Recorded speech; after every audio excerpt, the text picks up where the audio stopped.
आज सुबह जब मेरी आंखें खुली तो सबसे पहले मैंने अपने मोबाइल को देखा। सोशल मीडिया पर एक पोस्ट बहुत ही तेजी से वायरल हो रही थी। दरअसल उस पोस्ट को देखने के बाद मुझे बड़ा अच्छा सा लगा कि हाँ, कोई मुख्यमंत्री हो तो ऐसा होना चाहिए।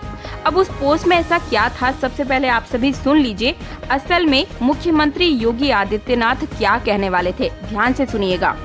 पूरे पेपर को अभी निरस्त करो, पूरे गिरोह को गिरफ्तार, वे भी सुन लें, उनके खिलाफ गैंगस्टर के तहत मुकदमा दर्ज हो रहा है और उनकी संपत्ति को जब्त कराने और राष्ट्र लोगों की गिरफ्तारी चल रही है। और कोई कितना भी बड़ा क्यों नहीं होगा, उसके घर में बुलडोजर चल। तो इस तरह से ये पोस्ट पूरी सोशल मीडिया पर लगातार शेयर की जा रही थी, खुशियां मनाई जा रही थी।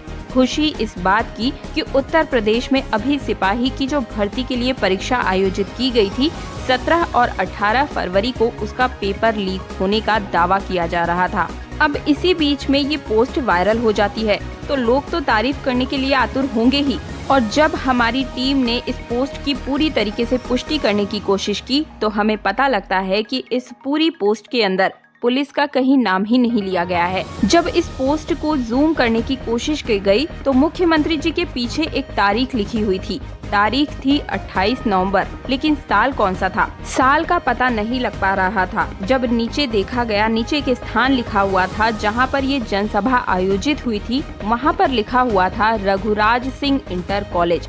अब ये कहां पर पड़ता है? जब इसे जिज्ञासा को शांत करने के लिए गूगल पर सर्च किया गया तो वहां पर पता लगता है कि उत्तर प्रदेश का एक जिला है देवरिया और उसी का ही ये एक तहसील है। भाटपार रानी और बहियार बघेर यहाँ पर जनसभा आयोजित की गई थी साल 2021 में 28 नवंबर की तारीख पर। अब आखिरकार मुख्यमंत्री आदित्यनाथ योगी को ये बात बोलने की जरूरत ही क्यों पड़ी? क्योंकि जिस दिन ये जनसभा हुई थी उसी दिन उत्तर प्रदेश के अलग अलग परीक्षा केंद्रों पर 2736 परीक्षा केंद्रों पर यूपी पुलिस की परीक्षा आयोजित की गई। उत्तर प्रदेश शिक्षक पात्रता परीक्षा जब आयोजित की गई थी तो उसका पेपर लीक हो जाता है और उसमें 19,99,418 परीक्षार्थी शामिल हुए थे और उनके मंसूबों पर, उनकी उम्मीदों पर बहुत सारा पानी फेर दिया जाता है। इसलिए मुख्यमंत्री योगी आदित्यनाथ ने उनको तसल्ली देते हुए कहा कि इस परीक्षा को रद्द कर दो। अब उस परीक्षा को जो साल 2021 में रद्द हो गई थी, उसका कुछ भाग निकालकर शरारती तत्वों ने अब सोशल मीडिया पर वायरल करना शुरू कर दिया था कि सिपाही की जो भर्ती के लिए परीक्षा आयोजित हुई थी उसको भी योगी जी ने कैंसिल कर दिया है, लेकिन ये सत्यता नहीं थी। कुल मिलाकर सरकार के कुछ लोगों को मैदान में आना ही पड़ा। उन्होंने बताया कि परीक्षा अभी रद्द नहीं की गई है। अब सवाल ये उठ रहा था कि आखिरकार परीक्षा रद्द हो चुकी है या नहीं हुई है, या फिर पेपर लीक हुआ है या फिर नहीं हुआ है। अब थोड़े बहुत नहीं बल्कि पूरे 50 लाख ऐसे अभ्यर्थी हैं जो इस सवाल का जवाब जानना चाह रहे हैं कि परीक्षा लीक हुई है या फिर नहीं हुई है, रद्द हो चुकी है या नहीं हो चुकी है। तो आज मैं आप सभी को इसी क्राइम को कहानी के माध्यम से समझाने की पूरी कोशिश कर रही हूँ, इसलिए इस वीडियो को आखिर तक समझ कर जाइएगा। दरअसल ये एक सच्ची घटना पूरे उत्तर प्रदेश की है और बात कर रही हूँ उत्तर प्रदेश के शहर कानपुर की। दरअसल कानपुर शहर के एक कोचिंग सेंटर जिसका नाम श्री राम एकेडमिक है और श्री राम एकेडमिक के ही एक शिक्षक होते हैं, मैथ के गुरुजी होते हैं और उनका नाम है रामजी शुक्ला। रामजी शुक्ला के पास 18 फरवरी 2024 की सुबह लगभग 10:29 पर उनका ही एक स्टूडेंट होता है सत्यप्रकाश। सत्यप्रकाश उनको एक व्हाट्सएप करता है और व्हाट्सएप करने के बाद कहता है, सर मैंने आपको एक पीडीएफ भेजा है, यानी कि 10:29 पर सुबह का ही वक्त होता है। सर मैंने आपको जो पीडीएफ भेजा है जरा आप थोड़ा सा उसे ध्यान से देख लीजिए, परीक्षा चल रही होती है। ये उत्तर प्रदेश पुलिस के सिपाहियों की जो परीक्षा चल रही है वो परीक्षा का प्रश्न पत्रों का जो हल है वो इस पीडीएफ के अंदर पूरा का पूरा लिखा हुआ है। अब जैसे ही गुरुजी ने ये बात सुनी उन्हें बड़ा आश्चर्य होता है, लेकिन अभी के अभी जाके कैसे चेक कर सकते हैं? परीक्षा शुरू हो चुकी है, 12 बजे खत्म होगी तभी जाकर देख सकते हैं। उन्हें भी पल पल मतलब उत्सुकता बनी रहती है ये जानने के लिए कि क्या सचमुच ऐसा हुआ है, क्या सचमुच पेपर लीक हो चुका है। जैसे ही 12 बजते हैं उनके पास में ही जो परीक्षा केंद्र होता है, रामजी शुक्ला वहां जाते हैं और इंतजार कर रहे होते हैं कि परीक्षा छूटेगी और सभी स्टूडेंट बाहर आएंगे और तब वो उनसे बात करके पूछेंगे कि क्या जो पेपर है वो उनके अकॉर्डिंग आया है जो PDF में भेजा गया है। तब रामजी शुक्ला जी कहते हैं एक बच्चे से कि अपना प्रश्न पत्र दिखाओ, जरा देखना है, मिलान करना है। जैसे ही मिलान करने की बात आती है, क्योंकि वो मैथ के टीचर होते हैं, इसलिए सबसे पहले जाकर उन्हें मैथ के ही प्रश्नों को देखना शुरू किया कि जो PDF में प्रश्न आए हैं, उत्तर आए हैं, क्या उनसे मिलान हो पा रहा है या नहीं। तब उन्होंने देखा कि कोई भी प्रश्न मिलान करने पर सेम नहीं है, कोई भी मिलान नहीं हो पा रहा है। तब उन्होंने वापस अपने उसी स्टूडेंट यानी कि सत्य प्रकाश को फोन करके कहा कि ये PDF बिल्कुल फर्जी है, ये फालतू में ये चीज वायरल हो रही है, ऐसा कुछ भी नहीं है।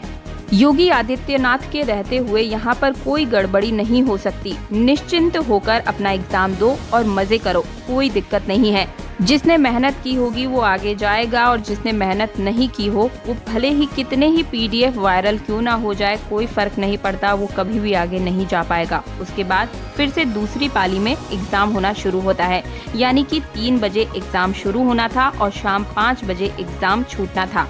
150 प्रश्न आने वाले हैं, क्योंकि परीक्षार्थी ज्यादा होते हैं, इसलिए 17 और 18 फरवरी 2 पालियों में एग्जाम, सुबह और शाम, इनकी 4 पालियों में एग्जाम होने थे। अब सब कुछ ठीक चल रहा होता है। सेकंड पाली में एग्जाम खत्म होने वाला है, तभी सत्य प्रकाश का फिर से मैसेज आता है, मेल आता है कि सर देखिए, वो जो PDF मैंने आपको भेजी थी उससे आप मिलान करके देखिए, कुछ न कुछ पक्का गड़बड़ है। वो तुरंत फिर से वापस भाग करके परीक्षा केंद्र पर जाते हैं और फिर से एक स्टूडेंट से उसका प्रश्न पत्र लेकर जब मिलान करना शुरू करते हैं, PDF के सभी प्रश्न लाइन वाइज तो नहीं थे, लेकिन फिर भी लगभग 150 में से 147 ऐसे प्रश्न थे जिनके उत्तर उस सुबह भेजी हुई PDF में साफ साफ मिलान किए जा सकते थे, जो कि बहुत ज्यादा तेजी से वायरल हो रही थी। वो देखकर बड़े परेशान हो जाते हैं और सोचने पर मजबूर हो जाते हैं। ये शिक्षक बहुत ज्यादा परेशान इसलिए हो जाता है क्योंकि 12 साल से लगातार बच्चों को पढ़ा रहे थे और उन्होंने अपने बच्चों से मायूसी हाथ लगते हुए देखते हुए कहा था कि बेटा तुम्हारे साथ ऐसा नहीं हो सकता। तब ये मीडिया के पास जाते हैं, मीडिया से बात करते हैं, मीडिया के साथ साथ MLA के पास जाते हैं, MP के पास जाते हैं और जाकर कहते हैं कि साहब मेरे पास ये कुछ सबूत है और आप देख लीजिए। इस तरह से ये प्रश्न पूरी तरीके से लीक हो चुके हैं और ये कम से कम 12 लाख स्टूडेंट इस पाली में बैठे हुए हैं। 12 लाख स्टूडेंट का नुकसान हो जाएगा। सर कुछ कीजिए, कुछ तो करना ही पड़ेगा। जैसे कुछ करने वाली बात आती है, धीरे धीरे खबर पूरे प्रदेश में वायरल हो जाती है, ये कहते हुए कि उत्तर प्रदेश पुलिस में जो पुलिस की भर्ती परीक्षा हो रही थी, सिपाहियों की भर्ती होने वाली थी, वो परीक्षा लीक हो चुकी है, उसका पत्र लीक हो चुका है। अब कुछ दावे ऐसे होते हैं, कुछ बातें ऐसी होती है जो धीरे धीरे तूल पकड़ने लगती है। धीरे धीरे कुछ खबरें ऐसी भी होती है जो भ्रांति फैलाने लगती हैं। जैसा कि मैंने शुरुआत में ही आपको योगी आदित्यनाथ की वीडियो दिखाई थी, जो कि एक भ्रांति थी। इसमें दावा किया जाता है कि परीक्षा को निरस्त कर दिया गया है। अब ऐसे करते हुए ये तेजी से वीडियो वायरल होती है और इसी प्रकार से आगे की तरफ ये खबर भी पूरी तरीके से वायरल हो जाती है। अब इसमें जो परीक्षार्थी शामिल हुए थे उन्हें बहुत गुस्सा भी आता है। अब इससे पहले मैं आगे की बातें आपको बताऊं, एक चीज मैं आपको बताना चाहूंगी। पूरे प्रदेश में ये खबर जब पूरी तरीके से फैल जाती है तो 23 दिसंबर 2023 को उत्तर प्रदेश पुलिस भर्ती एवं प्रोन्नत बोर्ड की एक विज्ञापन जारी किया जाता है और विज्ञापन में ये साफ साफ बताया है कि 60,244 सिपाही के पदों पर हमने भर्ती निकाली है, इसमें आप आवेदन कर सकते हैं। यानी कि 27 दिसंबर 2023 से आवेदन की प्रक्रिया ऑनलाइन शुरू हो जाएगी और 16 जनवरी 2024 को ये आवेदन प्रक्रिया बंद हो जाएगी। आवेदन की जो शुल्क है वो 500 रुपए तय की जाती है, चाहे जनरल हो या OBC हो, सभी कैटेगरी के लोगों के लिए 500 रुपए की शुल्क जो है तय की जाती है।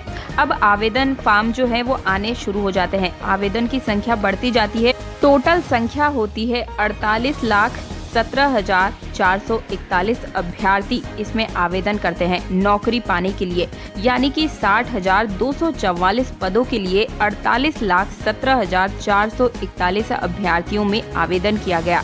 इसमें लगभग 15 लाख महिला अभ्यर्थी होती हैं और 33 लाख से ज्यादा पुरुष अभ्यर्थी इसमें होते हैं। इतनी बड़ी संख्या में ऐसा भी दावा किया जाता है कि कई देशों की तो इतनी जनसंख्या नहीं है जितने की इन पदों के लिए, इस सिपाही की भर्ती के लिए, कांस्टेबल के लिए लोगों ने आवेदन कर दिया था। अब इसके लिए तैयारी शुरू हो जाती है। उत्तर प्रदेश के पहले शायद 72 या 73 जिलों में परीक्षा ये होनी थी, लेकिन बाद में ये आवेदन आता है कि 75 के 75 जिलों में ये परीक्षा आयोजित की जाएगी। कई अखबारों में मैंने देखा कि लगभग 2377 परीक्षा केंद्र बनाए गए थे और तारीख तय कर दी गई थी फरवरी 2024 में। 17 फरवरी 2024 और 18 फरवरी 2024 यानी कि शनिवार और रविवार का दिन सुबह की पाली और शाम की पाली पड़ती है। एक पाली में ऐसा पता चलता है कि लगभग 12 लाख के आसपास स्टूडेंट शामिल होने हैं। खुशी खुशी सभी अभ्यर्थी अपना पेपर दे रहे थे क्योंकि जो तैयारी थी वो सालों से चल रही थी। बताया ऐसा जा रहा था कि साल 2018 के बाद ये भर्ती अब पहली बार आई है। इसको लेकर के बड़ी खुशी थी लोगों में कि अब हमारी भी नौकरी लगेगी। योगी जी ने ये भर्ती निकाली है। सभी अभ्यर्थी बहुत ही खुश थे। उन्हें लगा था कि इस बार उनकी नौकरी लग जाएगी, उनकी लाइफ बढ़िया हो जाएगी नौकरी लगने के बाद। सब लोगों को ऐसा पूरी तरीके से यकीन था जैसे पिछली सरकारों में पेपर लीक हो जाते थे, गड़बड़ी हो जाती थी। इस बार ऐसा नहीं होगा। योगी आदित्यनाथ पर उनको पूरा भरोसा था। जैसा कि मैंने आपको रामजी शुक्ल के बारे में बताया, उन्होंने कानपुर में रहते हुए पूरी जानकारी निकाली और सब तरफ से, यानी कि टेलीविजन में उनकी एंट्री भी अभी तक वीडियोस चल रही है। और उसके बाद फिर चाहे अयोध्या हो या फिर लखनऊ हो, कानपुर हो या बाराबंकी हो, मऊ हो या अमरोहा हो, मेरठ हो, ऐसा हर एक जिला है जिसके अंदर धरना प्रदर्शन शुरू हो जाता है। सभी स्टूडेंट्स की भावनाओं पर, उम्मीदों पर बहुत सारा पानी फिर जाता है। कहीं ना कहीं असंतोष की भावना पूरे उत्तर प्रदेश सरकार पर लगातार दबाव बनाने लगती है। सोशल मीडिया इस बात को लगातार उखाड़ने में लगी होती है कि जितना जल्दी हो सके इन प्रश्न पत्रों को निरस्त किया जाए। इसे निरस्त कीजिए और पुनः भर्ती परीक्षा का आयोजन कीजिए। जब पुनः परीक्षा कराने की बात आती है तभी ये जो उत्तर प्रदेश भर्ती बोर्ड है वो साफ साफ कहती है कि 23 फरवरी 2024 तक अपनी जो भी आपत्तियां हैं आप हमें लिख कर भेजिए। आप जो भी दावे कर रहे हैं सबूत के साथ दीजिए। तो दोस्तों, ये थी पुलिस भर्ती परीक्षा से जुड़ी हुई बहुत ही बड़ी जानकारी जो कि मैंने आप सभी को एक कहानी के माध्यम से बताई है। आपको ये जानकारी कैसी लगी? आपके मन में कोई प्रश्न है, कोई भावना है इस भर्ती परीक्षा से जुड़ी हुई, तो हमें कमेंट के माध्यम से जरूर लिख दीजिए। चैनल को सब्सक्राइब करके पास वाला बेल आइकन प्रेस करना बिल्कुल भी मत भूलिएगा, क्योंकि सतर्कता हर पल जरूरी है। मिलती हूँ एक नई सच्ची घटना के साथ। जय हिंद, जय भारत।